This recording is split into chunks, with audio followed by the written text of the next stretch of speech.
na koperative Ingenzi Kamegeri, hanyuma mu gishanga tugari dutatu dukora mu kagari ka Rususa, Kamegeri, Bwama na tugari na Nyarusizi.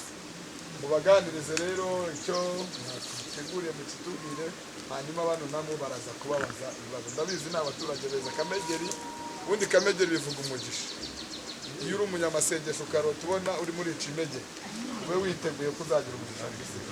Ariko nubona ibindi bintu hagati. Mbere yo kugira icyo mvuga najya ngo mbabwire ko nishimye.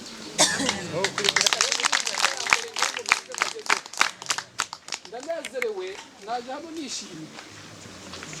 Nkomeza kuza nishimye kubera ko nagendaga mbona imisozi ngezemo bwa mbere, nkumva mfite amatsiko yo kuba nahura n'abantu bayituyemo ngo tuganire. Ariko ikindi kinshimisha cyane nuko naho ntuye atari hafi aho. Igisekuru cyanjye gikomoka hano.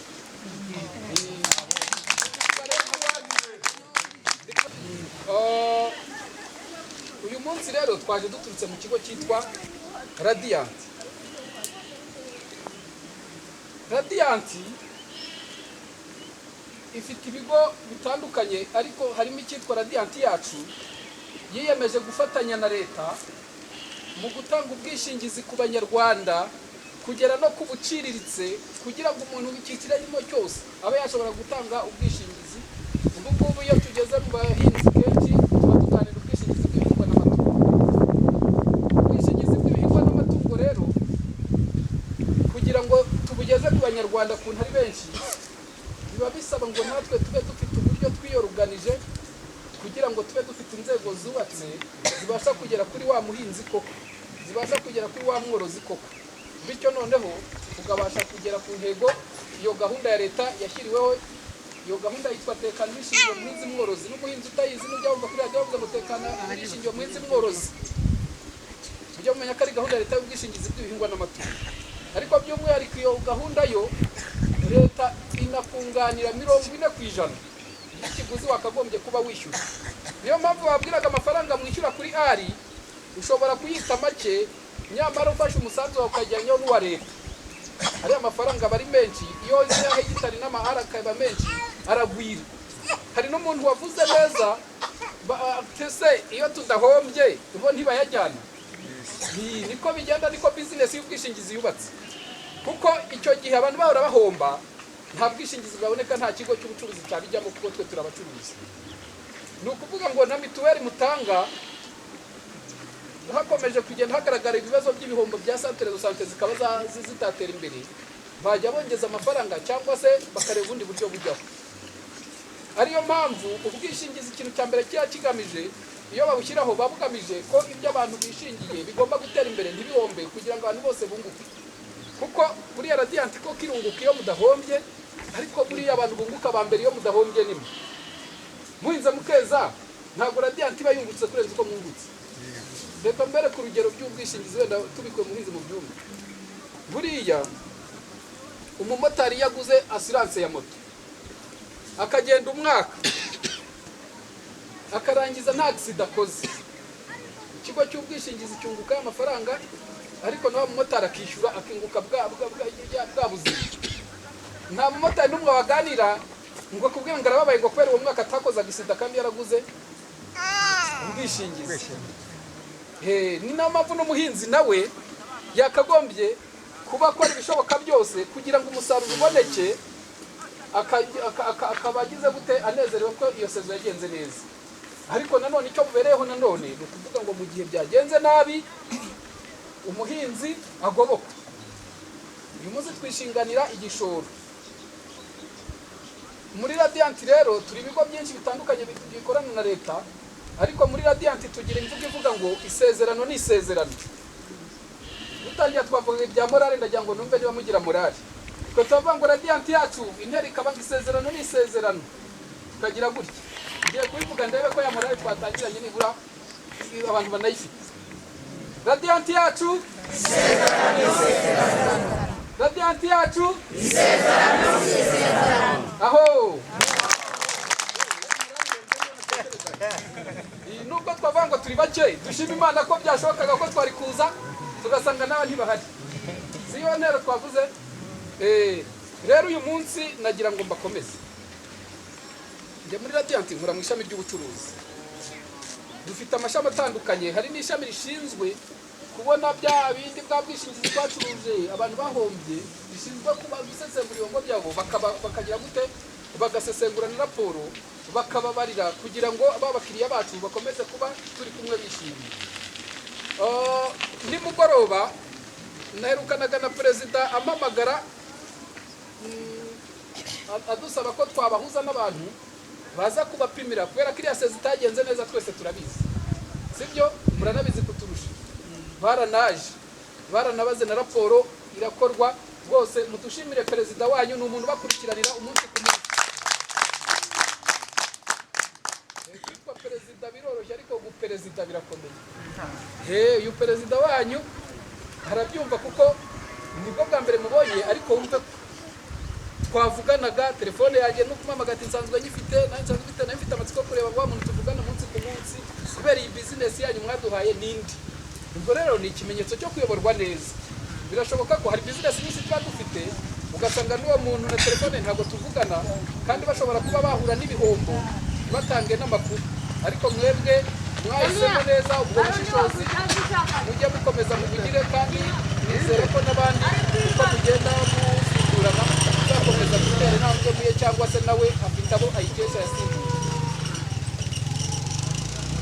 Icyo gihe rero sinakurikirana nzi ko ubwo bahise bakurikirana ibijyanye n'iyo raporo kugira ngo yishyurwe, ariko barabaze barababarira bakurikije iyo raporo n'amasezerano, ndetse igihombo mwagize nticyabasha guhura n'amafaranga yari yitezwe yakagombye kuba ahuzwa hagati y'iyo raporo n'icyo gihombo.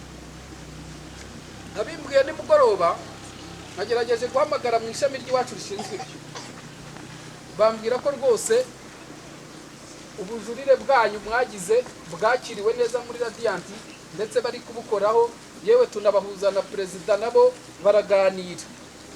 Uyu munsi navugaga ndetse byaba byiza ko nzi imbere yanyu tubabwira ko ibintu byabaye buryohe, kubera ko mwahuye na kiriya cyago nibura mwaributse gushinganisha, ariko ntibyakunze ko uyu munsi tuza tubabwira ngo amafaranga ari kuri konti. Ariko kubera ko igihombo mwagize atari mwe mukicaranye mwenyine, kubera ya mikorere myiza ya perezida nababwiye, nta nubwo yabivuganye na Radiant gusa, ubu ni inzego zose z'ubutegetsi bwa leta kugera no ku ntara, igihombo mwagize kirazwi. Kubera ko izo nzego zizwi, ni ukuvuga ngo byasabye ngo habeho kuganira, inzego zose bahuze iyo raporo, bahuze n'ibyifuzo by'abahinzi, mu rwego rw'uko musigara munezerewe, ariko n'ibyo bikozwe bitazagira ikibazo muri audit. Buriya uko dukora twebwe iwacu, hari ibyo dukora twenyine tudafatanije na leta. Iyo twabikoze kubera ari twe tubitegura tugashyiraho n'amabwiriza yabyo, cyakoze tukabiha beneri ikabyemeza nk'ishingizwe ibigo by'ubwishingizi, tukabyemeranya, tuba umukiriya wacu bitewe n'igihe tumaranye n'amateka dufitanye. Hari igihe tumwemerera ibyemewe n'ayo mategeko, tukanarenga tukaba twajya no kumusura, kubera ko umuntu umukiriya aba inshuti yawe, n'umuntu mudafitanye uze mufitanye ubucuti agira ibyago ukamusura, tukaba twanagusura tukaguha n'ibirenze bya bindi bijyanye na bya byago. Ibyo biva kuko mumeranye, ariko kubera ko ari twe tuba tubigena nuko. Ariko iyi gahunda ya leta irubatse neza, leta yatekereje ku bahinzi, ishyiraho n'amabwiriza n'amasezerano ibigo by'ubwishingizi bijyana n'abahinzi. Ni leta iyategura, nta kigo cyemerewe kuyategura. Icyo bikora ni ukuvuga ngo ni imyirondoro y'umuhinzi, kubera ko abahinzi bataba bahuje imyirondoro, n'ubuso n'ibihingwa bahinze ntibiba bihuye, n'uburyo bahinga ibintu byabo n'umusaruro bahinga beza ntibungana. Iyo myihariko niyo yonyine ijyamo, ariko nta ngingo y'amasezerano n'imwe ikigo na kimwe cyemerewe guhindura. Noneho kubera ko mugiranye amasezerano, inyandiko zisinya n'ubundi y'amafaranga atanzwe ari muri iyo gahunda, haba hariho 40% ya leta. Iyi gahunda ikorerwa ubugenzuzi mu hantu habiri. Beneri iraza igakora ubugenzuzi mu kigo cy'ubwishingizi nk'ibifitemo ububasha cyangwa se mu rwego rubishinzwe, ariko n'umugenzuzi w'imari ya leta anyuze muri Minisiteri y'Ubuhinzi n'Ubworozi yunganira abahinzi 40%, akaza no kugenzura minagiri binyuze muri RAB. Mujya mwumva pake abayobozi bitabye inteko ishinga amategeko gusobanura ibyagaragaye muri raporo z'ubugenzuzi. Niyo mpamvu bya bintu byose n'ibyifuzo iyo mubyakiriye kugira mu bihuze kubera bigira amategeko abigenga, bigomba guhuzwa na bya bindi byose kugira ngo nihazamo n'ikintu abantu bumvikanye, za nzego zose zibe zibyumvikanyeho wacu ndetse na perezida. Nako ku mugoroba washize, ubu icyo turi gukora ni ukuvuga ngo ese ko perezida twaganiriye ku ruhande rw'abahinzi n'izindi nzego twaganiriye, na ya raporo yindi yakozwe ikaba ihari, tubihuze dute abakiriya bacu bahore bishimye koko Radiant isezerano rizahora ari isezerano. Ubu rero icyo nabizeza nkanjye uri imbere yanyu, uyu munsi ndataha, nakoreye mu Nyamagabe kuva ejo, ni ukuvuga ngo ejo kuwa kane kuwa gatanu wenda byakabije, nuko ngomba kwizera ko ibyemeranywaho n'inzego zose ngomba kwemeranywaho, ariko nkanagera nkabwira ngo nubwo mwanasanze mwarahuye n'icyo gihombo nabasanganye morale, ariko tugomba kugira gute gukora ibishoboka byose, nibura mugahita umuntu utarashinganishijeho kuri aka gace akabona koko mugani uhuye n'iyo bazo warishanganishije, nibura waributse ibishoboka bya bindi bishobora kuba takubira mu kigo. Niyo message nagira ngo mbahe, ariko ibindi nagiraga ngo mbabwire, uyu munsi twari dufite icyuho, niko ndi bubivuge, cyuko tutari dufite abakozi baduhagarariye ku rwego rugenda rukagera ku murenge. Ubu Radiant mu rwego rwo kugira ngo ikomeze bubake ubudasa, umukiriya wacu noneho hatabayeho guhamagara umuntu w'i Kigali, abane namwe umunsi ku munsi ari ku rwego rw'umurenge. Nibura twashyizeho inzego turabyubaka dufatanyije n'akarere ka Nyamagabe, tugafatanya na RAB na Minagiri, turi kubigeragereza mu turere 4: Nyamagabe, Nyabihu, Rubavu na Rutsiro. Mu majyepfo ni Nyamagabe gusa, kugira ngo nibibyara umusaruro tuzahita tubishyira mu gihugu cyose. Ubu rero mwishimire ko mwatoranyizwe mu gihugu cyose, mu bantu bagiye guhabwa umukozi noneho wa Radiant uri hafi yanyu, azajya amenya ibibazo byose, noneho ku buryo na za nama n'ibiki byose we azajya abashinzwe byose, kubakurikiranira byose, bitandukanye no kuvuga ngo umwe ari gukurikirana ibi undi agakurikirana ibi. We muzajya mubonamo Radiant kuri byose. Ibyo turashaka kubikorera iki? Icya mbere, iyi gahunda ijyaho 2019 itishyiraho, leta yari ifite intego ko nibura abahinzi bose bahinga ibihingwa byishingirwa bose batazongera guhungabanywa n'imihindagurikire y'ibihe cyangwa n'indwara n'ibindi byorezo bishobora kuvuka bitateganijwe. Uko abahinzi bagenda babyitabira bazamuka, iyi gahunda yateganyaga ko ubuhinzi buzatezwa imbere no kuba abahinzi banakora no ku mafaranga, noneho ibigo by'imari bikabagira icyizere ku buryo nta muntu mujya guhinga muvuga ngo uyu ni uwa mikoro make, uyu ni uwa mikoro menshi, ahubwo wa mushinga wanyu n'ibikenewe gukorerwa mu murima byose biba ya mafaranga akenewe, ibigo by'imari biyabaha, kubera ko namwe muhinga noneho cya gishoro bankahawe cyishingiwe, nibura mugategereza umusaruro, ariko nta wagowe no kubona ibyo ashora mu murima ngo azamure umusaruro. Noneho wa mukozi wacu akagenda ahura n'ibigo by'imari biri mu karere kose cyangwa se n'ahandi ari hose niyo byabikorera kuri we rwego. Icy'ingenzi ni serivisi nziza y'imari babaha. Nibura ibibazo byo kuvuga ngo wenda umuntu agowe no kubona ingwate, nibura kwa kundi mwihuje biba ari ubwishingizi magirirane mufitanye, nibura ibyo bijya bifasha mu kuba umuhinzi wese ukeneye amafaranga ayabona byoroshye, ariko bishingiye ko afite ya mafaranga muri agiye gushora yishingiye. Kindi, nibimara kuzamura iby'ubwishingizi gukemura ikibazo cyo kugira ngo abahinzi babone amafaranga, bigomba gufasha nanone kuzamura umubare w'urubyiruko n'abagore bajya mu buhinzi. Uyu munsi iyo turebye mu rwego rw'igihugu n'icyerekezo cy'igihugu, abanyarwanda benshi usanga ari urubyiruko, ariko kubera ko twese duhurira ku meza tujya kurya, turya ibyahinzwe, ugenda ugasanga babihinze ni mwebwe mutari urubyiruko benshi, ugahita usanga za mbaraga z'igihugu ntabwo arizo ziri gushakira igihugu ibyo kurya, ugasanga urubyiruko benshi barashaka kujya hanze y'ubuhinzi. Siko mubibona? Naho usanga nako mu Rwanda usanga ari uko bimeze, ariko uwo musanzu mwiza muduha wo kutugaburira tudatoje abasigaye inyuma kugira ngo bakunde ubuhinzi, uko Imana yaremye ubuzima bwacu bugeraho bukarangira hano ku isi bugakomereza ahandi, buri wese imyemerere ye ibwemerera abyo kubukomereza. Noneho bano bantu baduhaga ibyo kurya tukanezerwa, niba nta basigaye inyuma bari kuzamuka nabo bakunze ubuhinzi bizagenda gute? Niyo mpamvu hagomba gushyirwaho n'amatsinda hirya no hino, n'atari koperative n'imusozi, nibura amatsinda nibura nka 60% afite abagore n'urubyiruko, kubera ko ayo matsinda nayo aba afite amahirwe menshi yo kuba bazasigarana wa murage, ariko no kugira ngo abantu bazatera imbere. Kandi tutanabiciye ku ruhande, ntabwo nzi ntabwo ukuntu bimeze, ariko ubuntu kubundi ukuntu bimeze, buriya umugore winjiye mu mushinga akabonamo amafaranga menshi, ukuntu abagore bateye usanga umutima wo gucunga amafaranga wisumbuye uw'abagabo.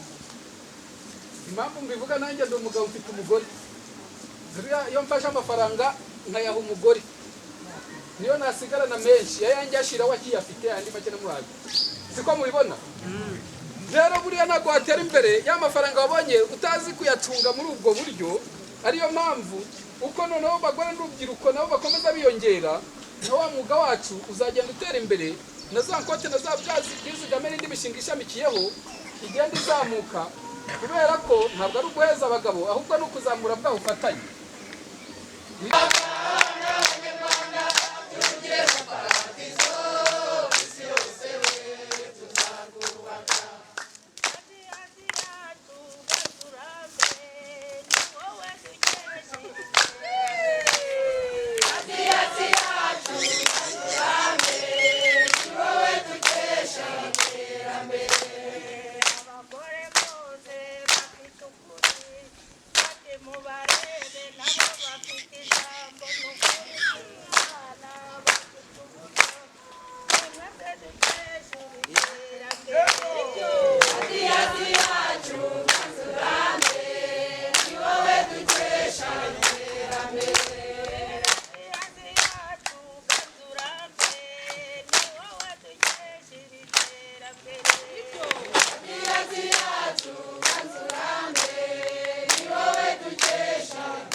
Niyabone ko utanga inyunganizi afite ngombwa ko ariko tugisubiza, akavuga ibyiza bya radiyo, akavuga ibyiza ndetse n'icyo kibazo akatwereka ko yagisubiza, nawe iyo tike turayimwemereye. Ubwo rero urubuga ni urwanyu. Yego, uwa mbere ubajije mbere turamubonye cyangwa agiye gutanga inyunganizi se kitsiri cyangwa kituzi. Murakoze. Yego, Musabyimana Tanazi. Musabyimana Tanazi. Yego. Ibikorwa wabonye hano by'imboga, aya mazi bigiye mu tekinisi wacu.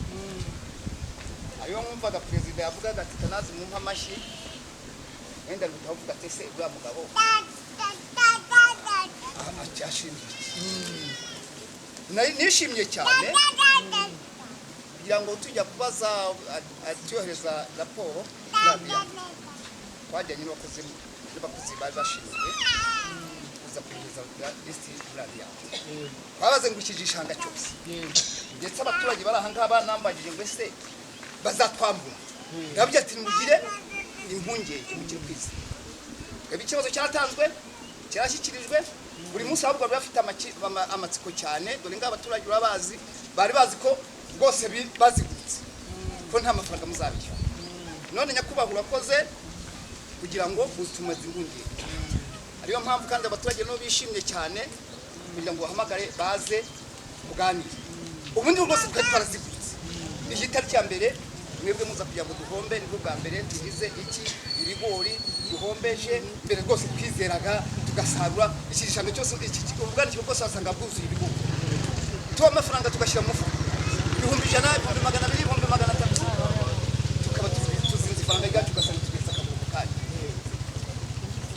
Icyo bikoze nyakubahwa wakoze kuza kutumara ibindi. Mumpera amashyi. Ijambo ryanjye ni iyo. Murakoze cyane. Undi ariko abagore nabo nk'uko cyangwa se Tanazi abivuze koko, ni perezida w'itsinda uhagarariye abahinzi hariya mu zone ya Kidakama nk'uko Tanaza bivuze koko ni ukuri ibyo yavuze ni ukuri yatugejejeho amazi muri zone ya Kidakama igizwe n'amatsinda 18 twarahinze iyo zone yose amazi nta kibazo nkaba numvaga icyo nakunganira cyangwa nasubiza nuko twamugira nk'umutekinisiye wa koperative akajya ahora atuba hafi y'ubwanjye yanjye no mu ijambo ryanjye numvaga ari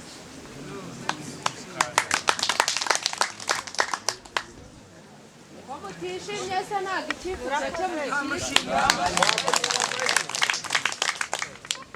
twabanje kubashimira ubwitange no kugira ngo mutugereho Imana ibamugisha ariko ku bw'abahinzi nk'uko mwumvise yuko bagiye gutanga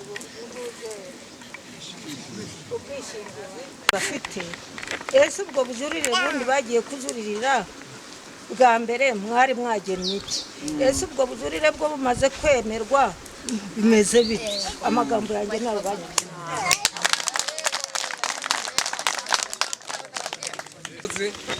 nitwa Ntigirinzigo Reveriye nkorera mu itsinda dutera n'inkunga yo muri zone ya Bwama gusa rero nk'uyu munsi niho twumvise bisesuye rantiyandi n'akamaro ndetse n'iriya ntego mutubwiye ati rantiyandi imvugo niyo ngiro siko mwasezerano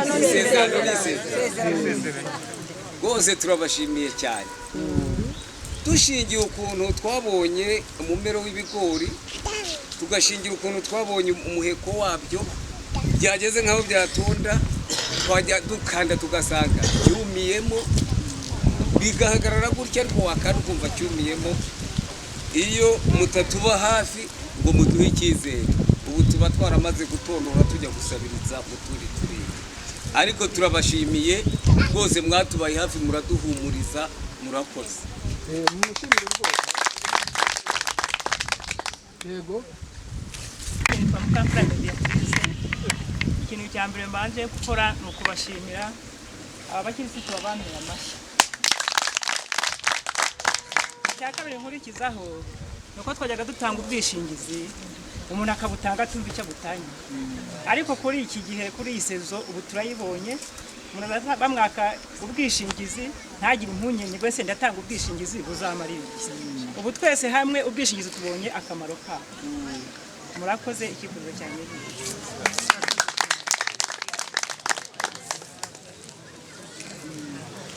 noneho n'uwatanga inyunganizi ku byo babajije byose hari umuntu wumva hari uwo yasubiza tutamusubije nk'umuntu usanzwe wumva ubwishingizi cyangwa wagize icyo akuramo wenda duhereye ku cya mbere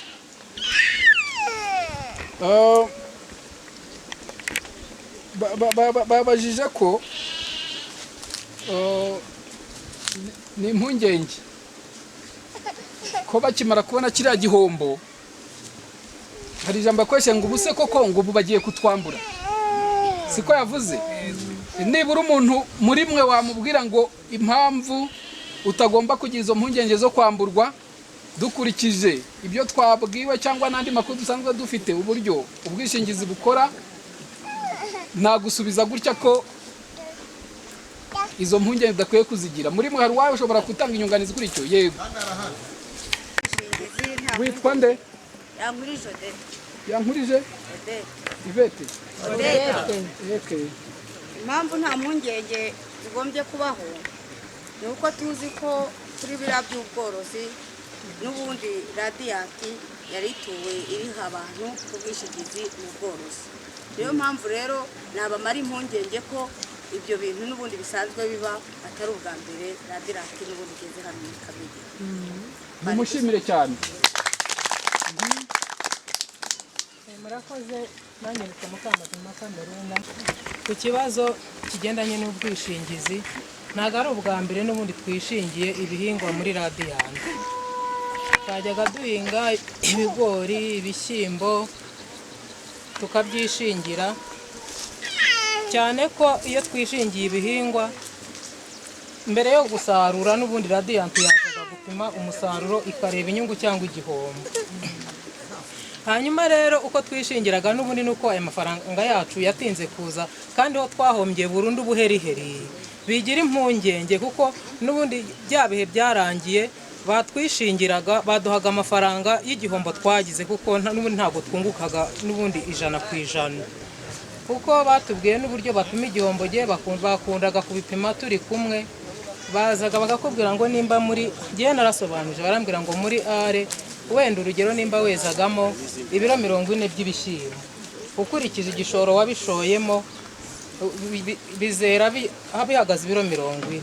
Noneho baza bapima basanga hezemo ibiro 20 muri are byanga bikunda bya biro 20 wabuze ku gishoro watanze n'ubundi ni amafaranga y'ubwishingizi yagarukaga kuko bapimaga igishoro n'inyungu bakurikije uburyo wahinze n'igishoro n'inyungu byo watanze. Ubwo rero ni mushiri impungenge n'umundi amafaranga amwe make bajya gomba Radiant yongeye yaduhaye muri koperative yavaga kuri cya gihombo twagiye tugira n'ubundi yazaga bakayaduha aribwo yazaga ugasanga bamwe batwariwe barayabaha abatwariwe ntibabahaga amafaranga bamwe batwariwe imyaka ntago babishyura amafaranga ari amafaranga rero yavaga muri Radiant iyi nta mafaranga babahaga.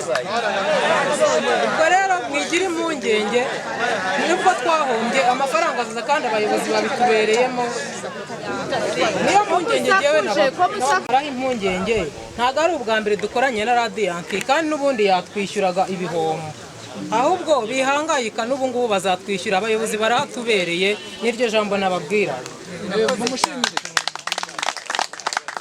Abantu dukunda kugira yenda yuko duhomba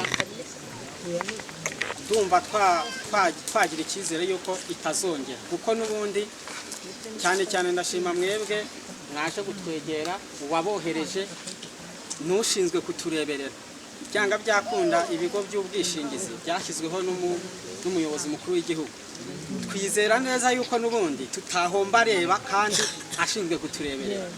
Rero ikintu tubashimira ubwo mwatwegereye ahubwo mujye muzirikana guhora iby'umukuru w'igihugu adusabira dushakiraho ku buzima bwacu namwe mumufashe bitugereho. Aho niho bari batangiye kuvuga ngo yafashe runaka ariko mwebwe noneho mwaje mwijwi ry'umukuru w'igihugu nimutureberere mumufashe kuko ntiyakwemera ko duhomba kandi tumutora twishimye hanyuma agashyira ibyo bigo by'ubwishingizi kugira ngo bitugoboke. Icyo kintu ndumva rero dushyira impungenge kuko umukuru wacu w'igihugu arahatubereye ni mumufashe.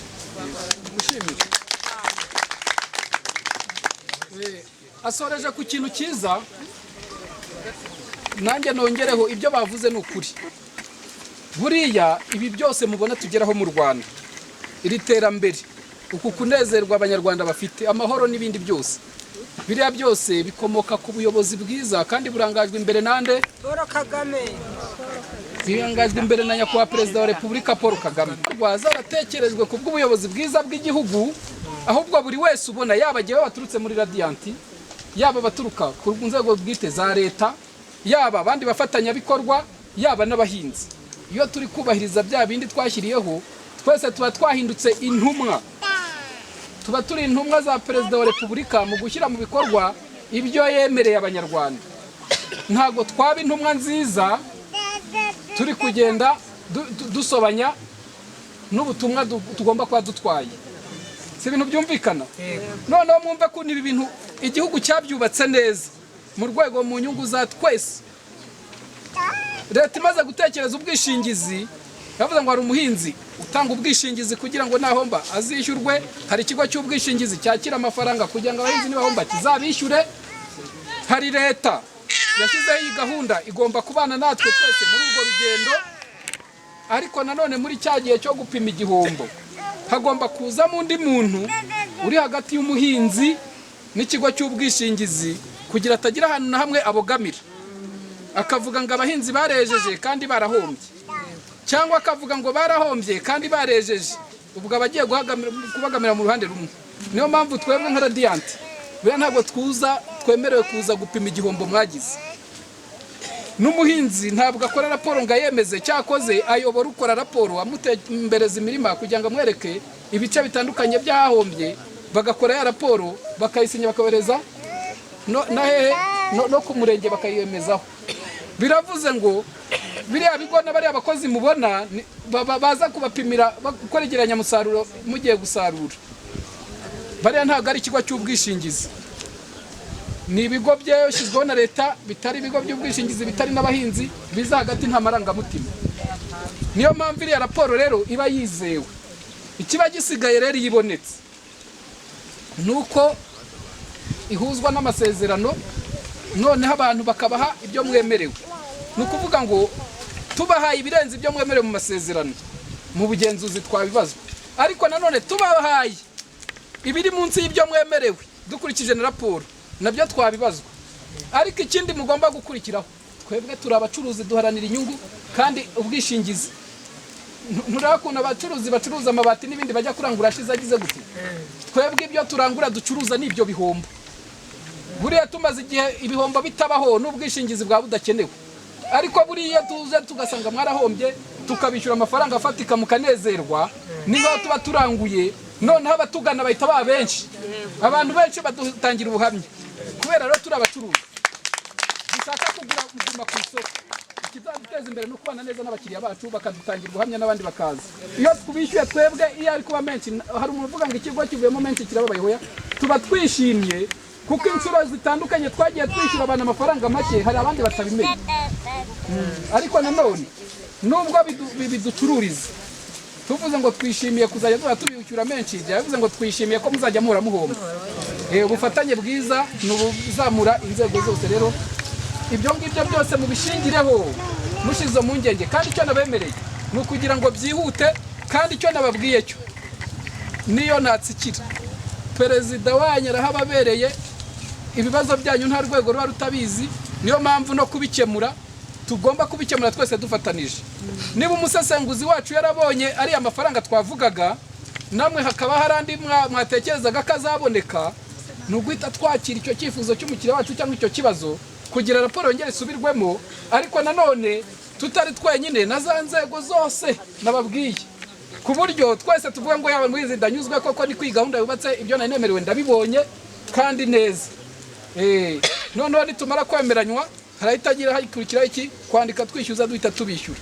Rero abakamegeri musanzwe n'abakiriya bacu tugomba kubanambaho, tugomba kuba bamwe, ahubwo nimujya munagira n'ibindi birori byo hanze y'ubuhinzi mujye mutubwira, twifatanye tunabitaye n'ibirori dusangira agasuru. Muhe ubutumwa bwa nyuma cyangwa se ubutumwa mwageneye abanyamuryango. Ariko ku ruhande rwa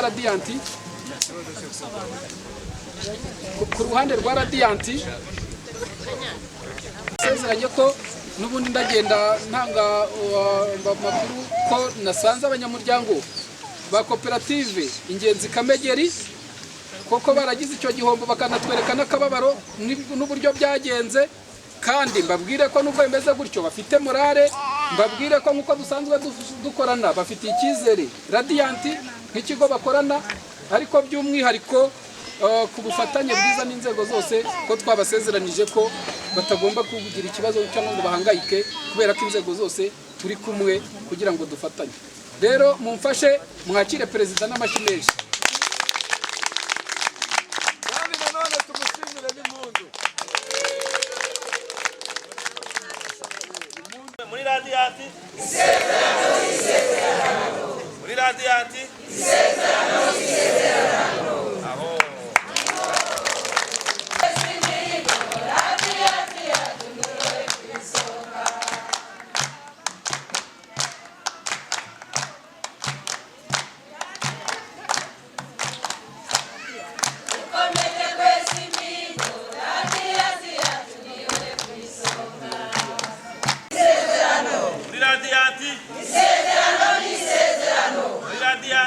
Isezerano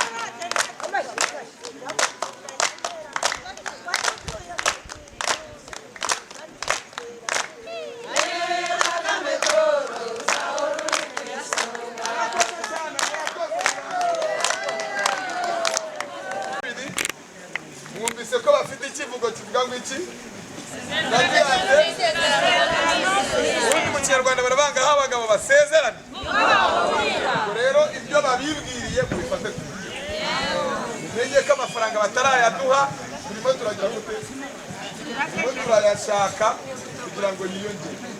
Mwabyumvise? Abantu baba banga ngo buriya ngo barayaduhaye ntayo baduhaye. Mwabyumvise uko babyivuye?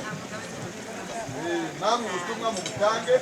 Hanyuma icya kabiri dufite abantu babiri dushaka gukorana b'abafatanyabikorwa. Undi perezida ntabwo yicara hamwe. Nimutambona mu gishanga mumenye ko nagiye gushaka abafatanyabikorwa.